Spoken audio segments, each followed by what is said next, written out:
नमस्कार। आध्यात्मिक संसार में आप सबका स्वागत है। आज हमारे कुछ कॉलर्स, हमारे कुछ व्यूअर्स किन्नरी साधना से संबंधित जानकारी प्राप्त करना चाहते थे हमसे।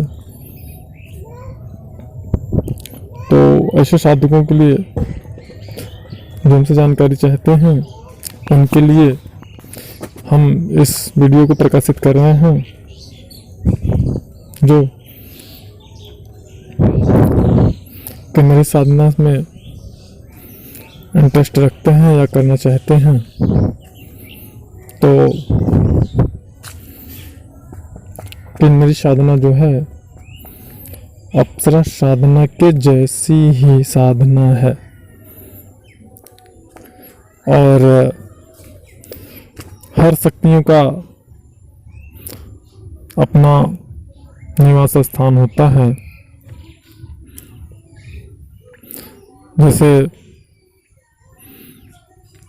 नागलोक है, साधनाएं कई प्रकार की होती हैं। व्यक्ति किन साधना के बारे में जान पाता है या नहीं जान पाता है, और किस साधना के बारे में जान पाता है, यह उसकी जानकारी पर निर्भर करता है, उसकी जिज्ञासा पर निर्भर करता है। तो जैसे नाग साधना भी होता है, जो इच्छाधारी नाग है, इच्छाधारी नागिन साधना करना चाहते हैं, वो उसके बारे में जानकारी रखते हैं। हमारे शास्त्रों में हर प्रकार की साधनाओं का वर्णन है, चाहे वो किन्नरी साधना हो, चाहे नाग साधना हो, चाहे गंधर्व साधना हो, यक्ष साधना हो, बैताल साधना हो, कोई भी साधना हो। तो हर साधना का विधान होता है, हर साधना के बारे में, और हर शक्तियों का अपना एक निवास स्थान होता है। जैसे गंधर्व लोक में गंधर्व आदि शक्तियाँ निवास करती हैं, यक्ष लोक में यक्ष आदि शक्तियाँ निवास करती हैं, किन्नर लोक में किन्नरी आदि शक्तियाँ निवास करती हैं, और इंद्रलोक में अप्सरा, और अप्सरालोक इंद्रलोक में ही एक अप्सरालोक होता है जहाँ की अप्सराएं निवास करती हैं। और प्रत्येक जो लोक होता है, प्रत्येक लोक का अपने घनत्व के आधार पे एक निश्चित स्थान होता है, एक निश्चित जगह होता है। जैसे कि मैंने अभी अपने प्रीवियस वीडियो में, जो कि कुंडलिनी ध्यान योग से संबंधित साधकों को जानकारी दिया था कि जो हमारे 14 लोक हैं, उदाहरण के लिए जैसे आपका मृतलोक है, इसी से क्रम वाइज चलेंगे तो तपलोक है, स्वर्गलोक है, नरकलोक है, जनलोक है, महरलोक है। इसी प्रकार इसी क्रम में सबसे ऊपर जो है वो गोलोक होता है, और गोलोक और दुलोकों का, इन 3 लोकों का लोक के रूप में गणना नहीं होता। इन 3 लोकों को छोड़ करके 14 लोक होते हैं। तो प्रत्येक लोक की अपनी एक सीमा रेखा होती है, उसके घनत्व के आधार पे। तो उसमें निवास कर रही शक्तियाँ दूसरे किसी लोक में भ्रमण नहीं कर सकती हैं। जैसे कि किसी भी व्यक्ति का जब मृत्यु होती है, तो मृत्यु होने के पश्चात में वह अपने तपोबल या योग बल के आधार पर किस लोक में उसे स्थान प्राप्त होगा, यह निर्धारित होता है। तो यदि वह एक उच्च कोटि का साधक रहा है, तो उसे तपलोक में स्थान प्राप्त होता है, और विशिष्ट प्रकार का साधक रहा है तो उसके आधार पर उसे अलग प्रकार के लोकों का निम्न या उच्च स्थान प्राप्त होता है, क्योंकि प्रत्येक लोक में भी निम्न और उच्च स्थान होता है। ऐसा हमारी प्रकृति और प्रकृति का व्यवस्था है, माँ प्रकृति की व्यवस्था है। तो इसी ये हमारा विषय नहीं है। इसी संदर्भ में हम किन्नरी साधना पे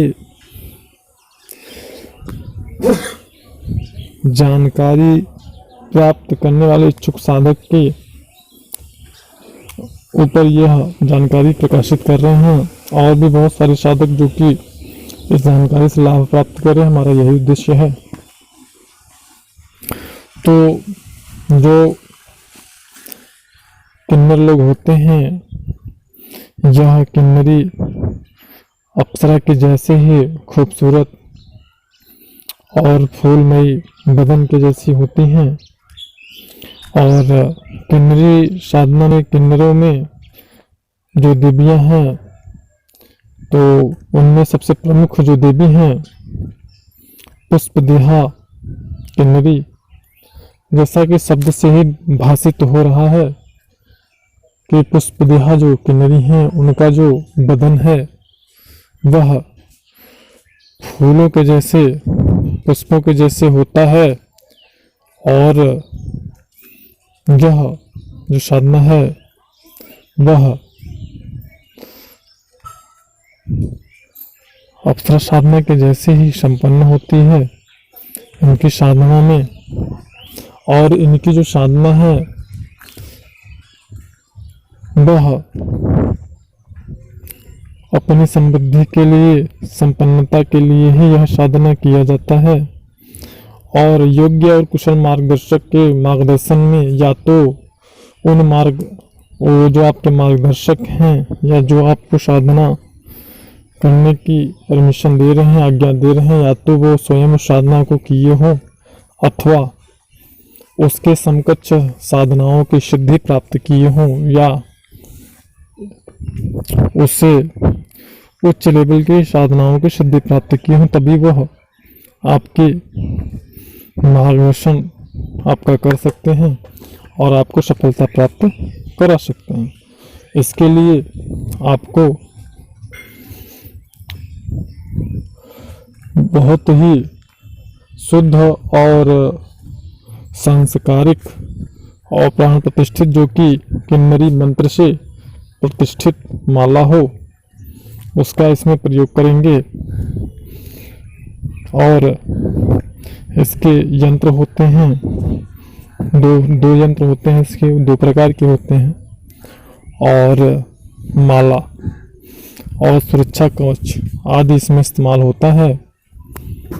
और इसके यंत्रों का स्थापना आप कर सकते हैं, जैसे मैंने अप्सरा साधना में बताया है जिस प्रकार से, उसी प्रकार से आप इनके यंत्रों का आप स्थापना कर सकते हैं इनकी साधना में। और अप्सरा साधना में थोड़ा सा डिफरेंट अंतर क्या होता है, अप्सरा साधना में अप्सरा के यंत्रों को ऐसे ही स्थापित करते हैं, जबकि इनकी साधना में इनके जो यंत्र होते हैं उनको चावल के द्वारा, रंगे हुए चावल के द्वारा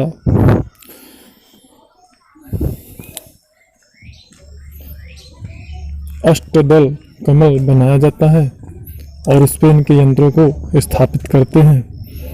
और पूर्णिमा के दिन से या शुक्ल पक्ष के किसी भी शुक्रवार के दिन से, जैसे कि अप्सरा की साधना होती है, उसी प्रकार शुक्रवार के दिन से, जो कि शुक्ल पक्ष से हो, से इनकी साधना आरंभ की जा सकती है। और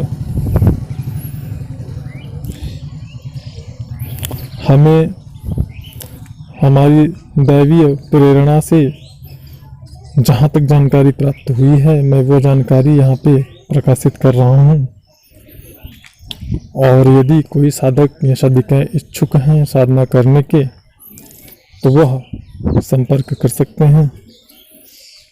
साधना में सफलता निश्चित ही प्राप्त होगी, क्योंकि जैसा कि आप सभी जानते हैं, काफ़ी साधक और साधिकाएं आने वाली नवरात्रि से साधना, अपतरा साधना, काली साधना, भैरव साधना आदि करेंगे। तो यदि कोई किन्नरी साधना करने के इच्छुक साधक हैं तो वह संपर्क कर सकते हैं, उनकी साधना जरूर संपन्न कराई जाएगी। और अपनी सामग्री की व्यवस्था वो कर ले अथवा सामग्री हमसे प्राप्त करेंगे तो भी उन्हें प्राप्त हो जाएगी, लेकिन शीघ्रता करें क्योंकि नवरात्रि के 5 दिन पहले से ये सामग्री वाली सारी व्यवस्थाएं बंद कर दी जाएंगी, फिर किसी को भी सामग्री उपलब्ध नहीं हो पाएगी। तो उम्मीद करते हैं कि जानकारी पसंद आई होगी। जानकारी पसंद आई हो तो लाइक जरूर करिएगा, और लाइक करने से वीडियो और भी लोग देख पाते हैं। तो जन कल्याण में ऐसा तो आप कर ही सकते हैं। वैसे भी हमारे सोशल मीडिया पे तमाम पाखंड फैला हुआ है, जिसमें किसी भी साधना के बारे में कोई भी व्यक्ति कुछ भी बोलता है, कुछ भी कहता है, किसी भी प्रकार की जानकारियों को सामने रखता है। ऐसे में जो वास्तविक साधक हैं वो भी गलतफहमी के शिकार हो जाते हैं, कन्फ्यूज़न में रहते हैं। तो बस हमारा एक छोटा सा प्रयास है कि साधकों को सही मार्गदर्शन और सही दिशा निर्देश प्राप्त हो सके, तो इसमें आप लोग सहयोग करें। अगर हमारे चैनल पे आप नए हैं तो चैनल को सब्सक्राइब करके बेल आइकन को इनेबल करें ताकि आप लेटेस्ट अपडेट से अपडेट रहें। और हमारे जो कॉलर्स हैं वो प्रयास करें कि दिन में 12 से 1 के बीच में ही कॉल करें, अथवा हो सकता है कि कॉल रिसीव ना हो। किसी भी प्रकार की कोई भी जानकारी प्राप्त करनी हो तो कॉल कर सकते हैं।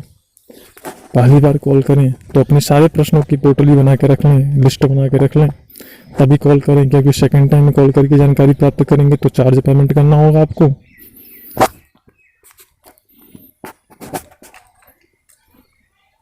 उम्मीद करते हैं आपको जानकारी पसंद आई होगी। मिलते हैं नेक्स्ट वीडियो में, तब तक के लिए नमस्कार।